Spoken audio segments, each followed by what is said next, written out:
An unboxing of Legend of Zelda Twilight Princess. You can see here I have my copy for the Wii. It's in not so great shape, but this is special to me. You can see here I got it at Game Book Central. It's a place that I used to go to get games. Pretty dingy. It's got quite a bit of dirt here on the inside of the case. Don't even have the manual. Looked online too. There's actually not very thick. Not a whole lot in it. But I got the player's guide here, so it's got more than enough to substitute for that. You can see here, sides, Wii, white case, still have a sticker on it here.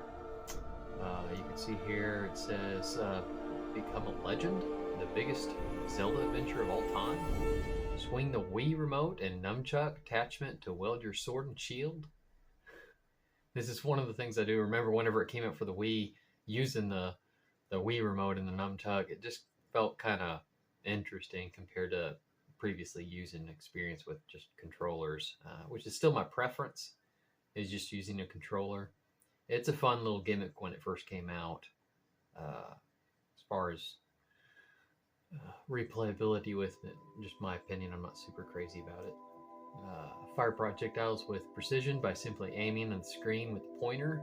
I do remember that. That was actually pretty neat function. Very similar aspect to like with the Nintendo Switch, with the little Euro sensors inside the Nintendo Switch, so that you can actually angle it and aim on Breath of the Wild, Tears of the Kingdom. Search for clues at Sacred Wolf and Unnatural Twilight Blankets of Hyrule. This is one thing I kind of liked about Twilight Princess. It kind of reminded me of Link to the Past, where there's the Dark World. This is kind of like very similar to that. And Link to the Past, you used to mutate into like a little pink little bunny. I guess you're saying this, they kind of changed it where you're a neat little wolf, which is kind of fun. Fun little change that they did with Twilight Princess.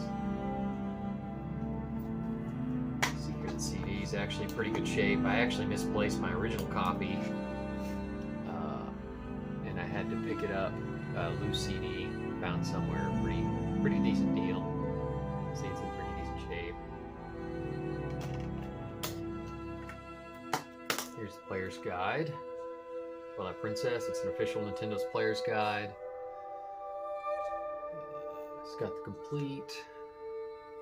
Fortunately, it doesn't actually have. It says it has the giant collectible poster inside. It doesn't have it, but I actually have it. The actual poster that's actually supposed to be in this one. I don't know how I have it. I must have had this game guide at some point in the past. I must have sold it or something. But it's fine that it didn't come with it. But you can see here's some nice art.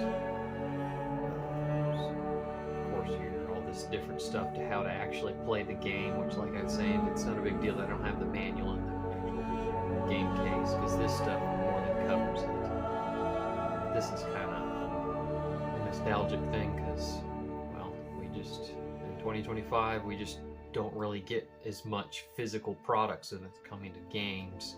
It's starting to show that the industry is really moving away from that, moving more toward digital everything, even digital game guides, if they do official game guides, or just straight digital actual games, which is, in my opinion, kind of a shame, especially if you're going to have to rely on their databases. And then if you look in their policies, they can end those contracts whenever they would like to. And then, like, for example, whenever they shut down the Nintendo Wii servers, I actually lost some of the games that I had on their network, and I no longer can download them. So even though I purchased them, they're no longer where I can receive them anymore, unfortunately. But yeah, well, that's just kind of how it works, unless you read those contact agreements when you buy digital games. This is why I like actually having physical media. And here's my complete box copy of The Legend of Zelda, Twilight Princess, and the official game guide.